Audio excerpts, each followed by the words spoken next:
Good morning, afternoon, evening everyone. Hi, my name is Myra and welcome back to my channel. Hi, how are you? I hope you all doing great or better than great. I don't know the word for it. Excellent, I guess. I hope you're feeling that, and if you don't, free hugs, free kisses. And after seeing this video, I hope your day would be much brighter. Now, before we start, as usual, if you haven't, please click that bell button besides my subscribe button so you will be notified if I upload something new. And if you have followed me for a while, as you probably know, I have my own interests on superhero movies, and even though I mostly follow MCU, which is Marvel Cinematic Universe, DC Comics is still in my radar. Shazam piques my interest because it is probably the most childish DC movie that I've ever seen, and even in the trailer, Zachary Levi already steals the show.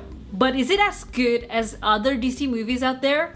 Or is it the opposite? Let me talk about the synopsis first before we continue. The story is about Billy Batson, a young boy who keeps escaping his foster home in search of his birth mother. After his last escape, the state decides to put him in a group home under the care of Victor and Rosa Vasquez, where he will meet with 5 other foster kids and is pretty much welcome in the family. Yet, all Billy wants was to find his mother.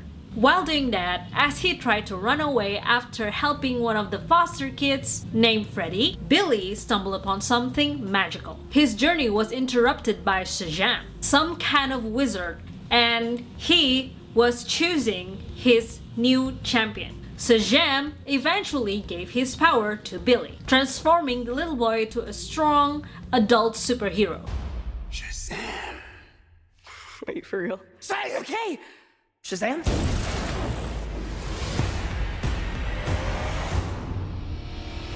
But will Billy be able to learn his powers for good and be ready in time for the evil that will come for him? Watch the movie to find out, and stop here if you haven't.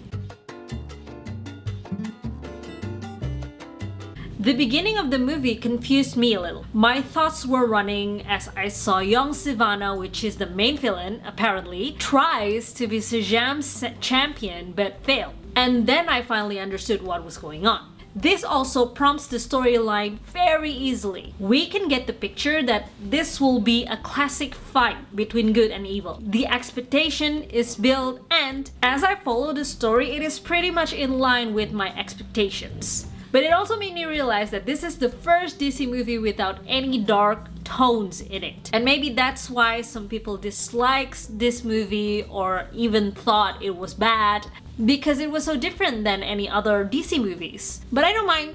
I actually like it. It's kind of like a breath of fresh air. There's nothing much I can say about the storyline since it is so simple. There are little bits of comedy where Shazam tries to learn his powers. Can you fly? If I quit your realm, I still rock Mercedes.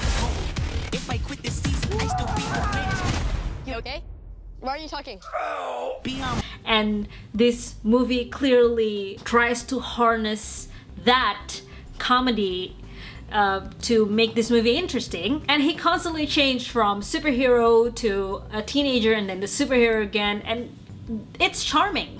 But that's just it. I don't feel anything superbly special about Shazam. Then it's an interesting change from a dark DC movie, and that DC can actually produce a fun all-age movie. But the surprise came at the end, when the entire family transforms to superheroes just like Billy. This promises us to an even bigger fight and many other different universes, which was hinted several times when they open doors randomly in Shazam's lair. Oh, and I honestly didn't expect Billy's mother to abandon her own son. It was a pretty big change in Billy's attitude towards his powers and his foster family. Although that bit, I think it can be executed better than what I saw. I don't know, there's just like a feeling that there's something missing in that sensitive moment. However, that sensitive moment is needed, and I am glad that it happened. Now let's just delve into characters, because let's be honest, it is what I am excited the most. Obviously, I have to give props to Zachary Levi because he is just nailing it as Shazam. You have bullet immunity! I'm bulletproof. you're dead. I've known him from other characters such as Chuck, Fandral from Thor, and of course Flynn Rider from Tangled. He just has a knack on being childish. And I was super excited when he was announced as Shazam because I just know that he's going to be so good for this part, and I can probably say that I was right.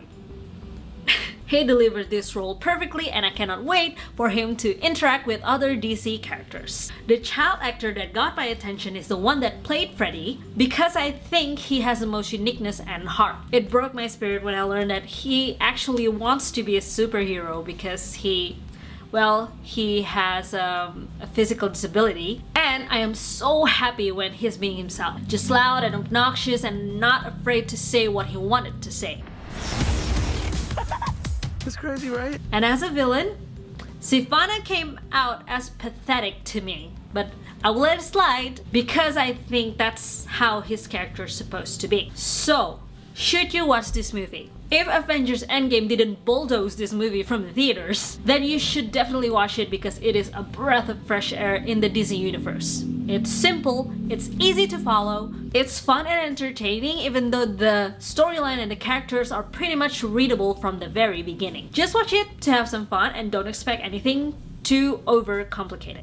So that is all I have for you guys today. Thank you so much for watching. I hope you like this movie review, and if you do, don't forget to comment, like, subscribe, follow me on Facebook, Instagram, and Twitter. They are in my description below.